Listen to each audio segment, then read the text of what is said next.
talking a little bit about active labor. Anyway, active labor. What does it feel like? What does it look like? How does it sound? And this last question can be especially important if you have children at home already. And it's one of the things that I tried to keep in mind when I was thinking about going into labor with my own second child.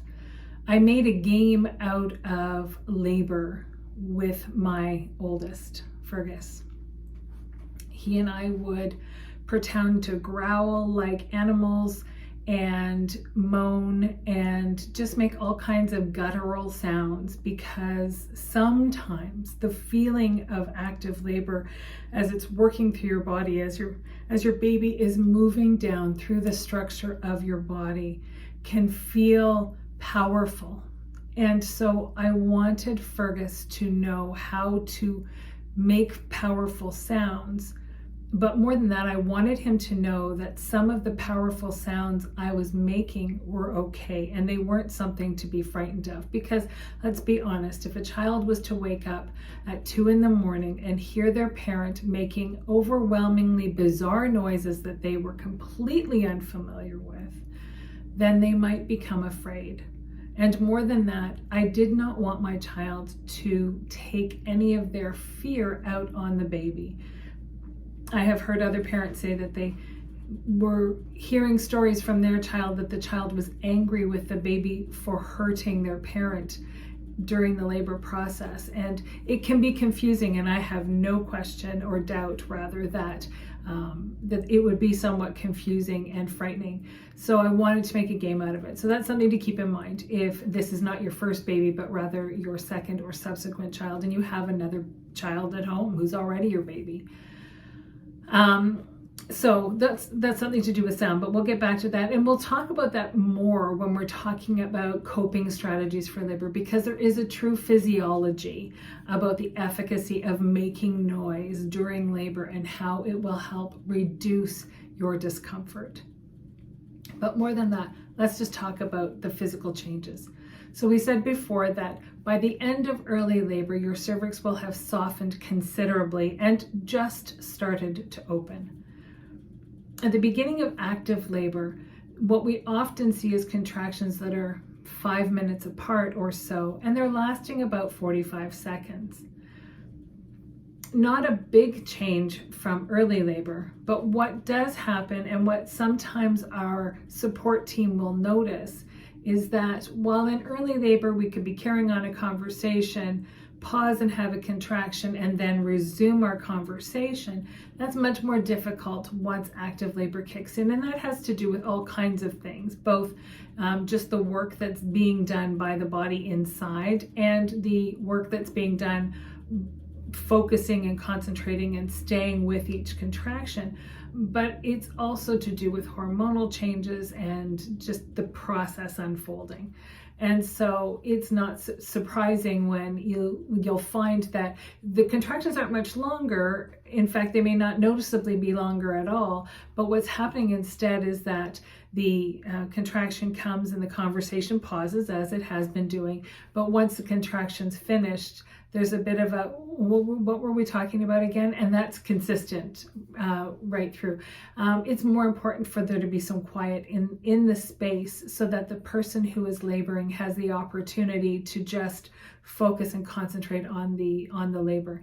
I often see the laboring parent get up and lean over something when it comes to active labor, because they need to take some of that pressure off their pelvis and from their low back. And so they lean over the sofa or they lean over the kitchen counter or something like that. And then I just encourage you to sway your hips from side to side.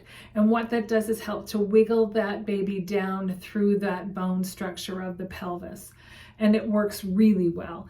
As a support person or as the non-birthing parent, offering physical support at this point would be to offer some counter pressure using the palm of your hand on the tailbone. So as the baby's moving down through those bones, you're pushing down on the sacrum to push it sort of back into place. It's not going to hurt the baby, but it does alleviate some of the pressure that can sometimes be felt in the back.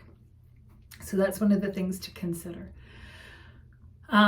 contractions will continuously get a little bit longer and a little bit closer together. By the end of active labor, your cervix is likely going to be about 7 centimeters dilated, and your contractions will be about 3 minutes apart, lasting about 60 seconds.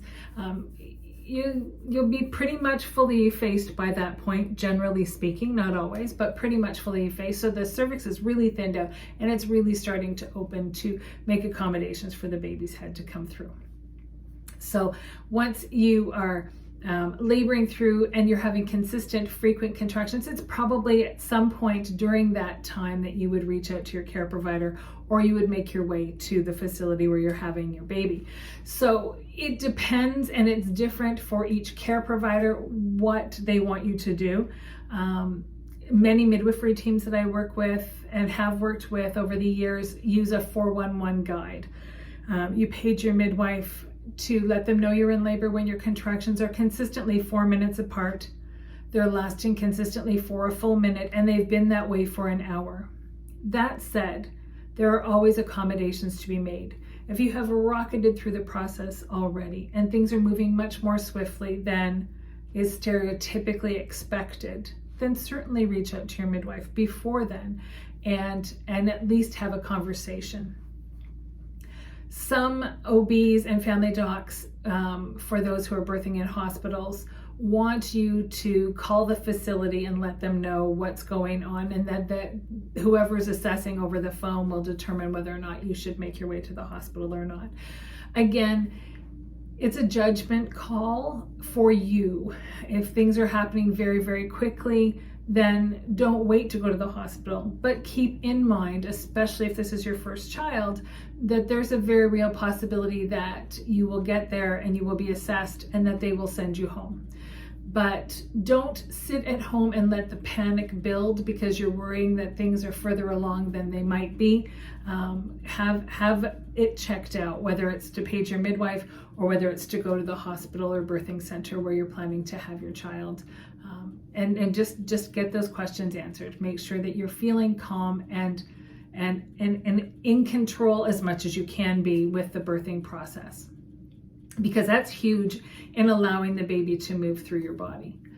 As I say, contractions will consistently get closer together. They'll get a little bit longer through active labor, and it's not until you are about 5 centimeters or so that you'll be admitted to the hospital if labor is happening in a traditional, just naturally unfolding kind of way.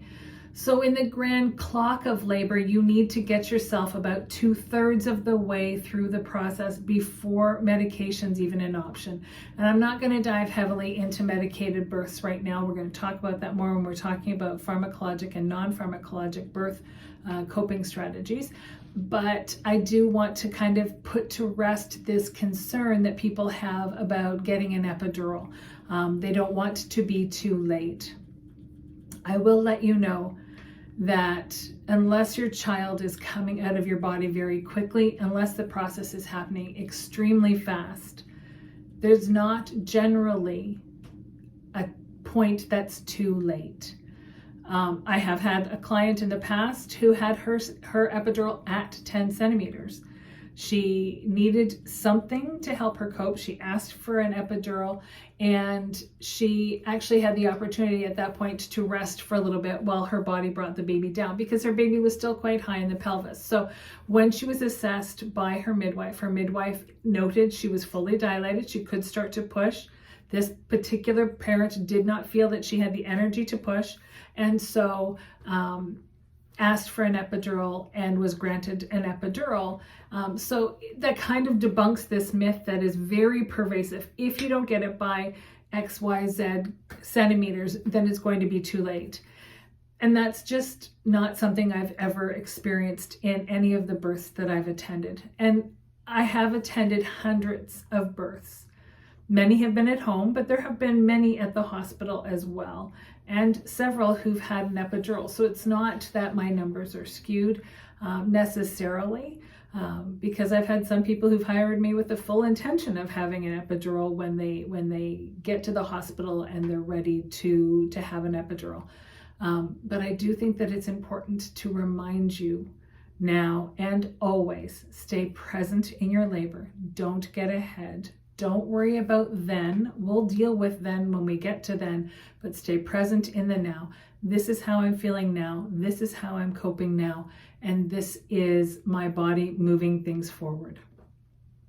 It is much more difficult to be distracted with conversation and sex and laughter and movement during active labor. So that's when more sedentary support can be effective. Not just medication, but using a tub or using an exercise ball and being fairly still, but at the same time having just the opportunity to move ever so gradually as you want to give yourself a bit of a rhythm, leaning forward, swaying your hips from side to side. That works beautifully. And maybe putting on some music in the background that will help set a tone emotionally for you for how things are going at that time. And that's so independent and personal. And it's funny because I have been to births where death metal's been what's coming out of the music player, and that's just what that person needed. And I've been to births where Imogene Heap has been on replay, and we just hear the same song over and over again for a couple of hours. And there is no right way to do it. It's really whatever works best for you. But you will want to find more sedentary, relaxed,